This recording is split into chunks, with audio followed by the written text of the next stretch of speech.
And so here we have it. A preacher's daughter is saying that marijuana or cannabis is a gift from God. God has given us cannabis, so we all should smoke it and just be happy. And I know that we live in a funny age. We live in an age when stupidity and ignorance are ruling.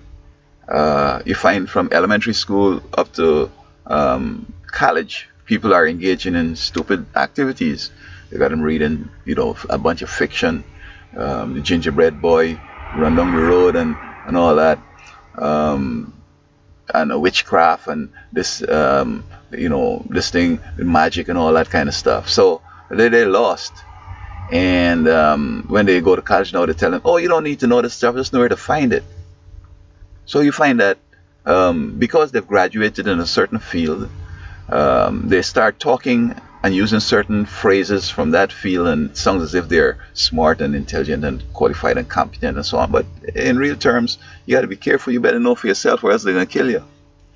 Now, is she correct in saying that this was God's gift? Well, yeah, there are two gods, of course.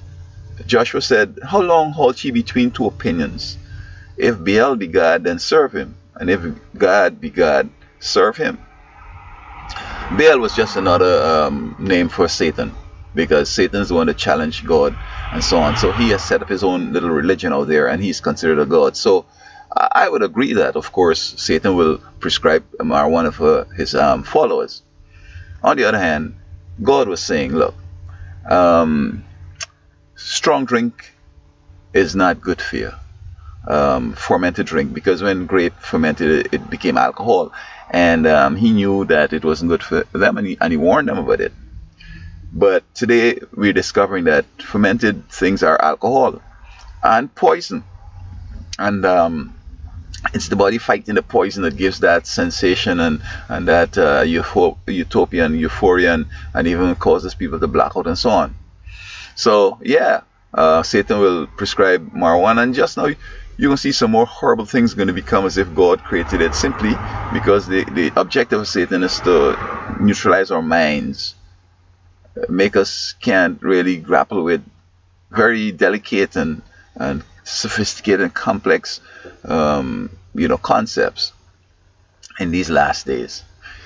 Now, why would one want to use stuff like that?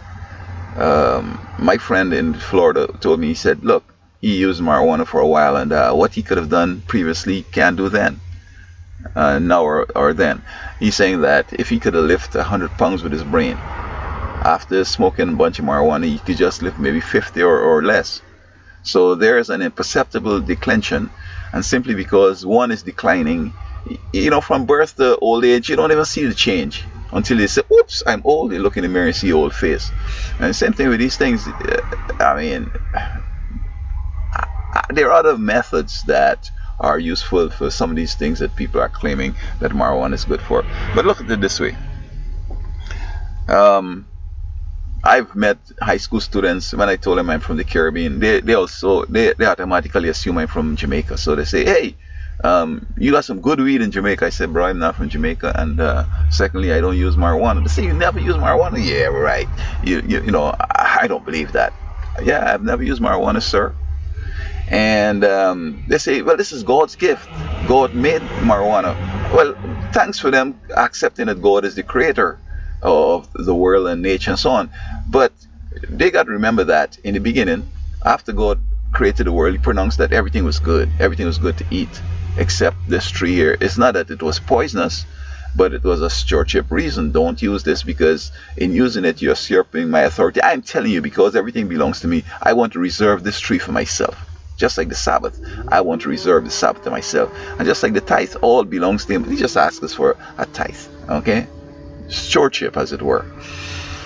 And it's for our own benefit that he's, giving these rules, because, of course, there was a tree that would have given man eternal life, make man immortal.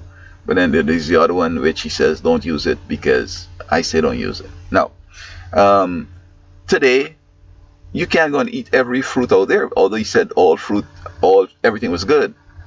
humans over the years have been doing budding and bonding and doing a whole bunch of things in nature, and they have created some new varieties. For example, the Chihuahua dog is not, let me say, a dog that God created. They inbred this thing, mom with son and daughter with father and brother with the offspring, grandchildren, and all this kind of mix up stuff. And so they start miniaturizing the dog.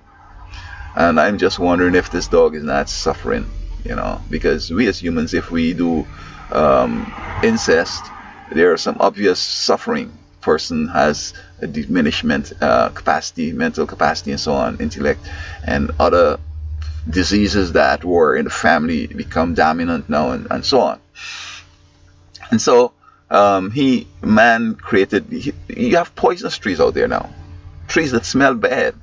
The pollution method, the pollination method, where the pollen's in the air in the spring causing a whole bunch of respiratory problems. God never created those kinds of trees. Furthermore, He never created thorns and thistles. He created roses and flowers. I can't say He created roses because you never know. These fellows must have come up with this rose thing. But He created flowers, and they were smelling good, fragrant in the air, and so on. But humans have done a whole bunch of stuff now that we've now plants smelling like rotten flesh, thorns, thistles, poisons, allergies, sort of irritation in the skin, etc.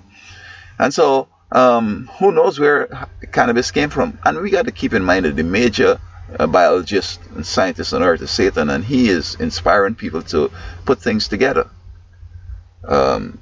We are seeing right now where genetically modified things, the government is saying that you got to declare this, and they're not sure what are the side effects. Well, what about those things that were modified that we come to accept as normal? I mean, we're saying that we have cancers and all these other diseases, and perhaps these are things that have come because people are doing mixing things and so on. And so, Satan would have been the one who would be delighted that his children are using marijuana. But the true God, the creator of the world, the one who's coming back to save us all, He doesn't want us to use marijuana. And as I normally say, if I have a pain, I like to find out what is the source. Well, a person has cancer, and pain is obviously the pain coming from the cancer, therefore try to, alleviate it. But I wouldn't necessarily do things like that to alleviate the pain. There are other things I could do. Just don't think about it. Get busy, and so on, and so forth. So there's no excuse for using marijuana, in my opinion.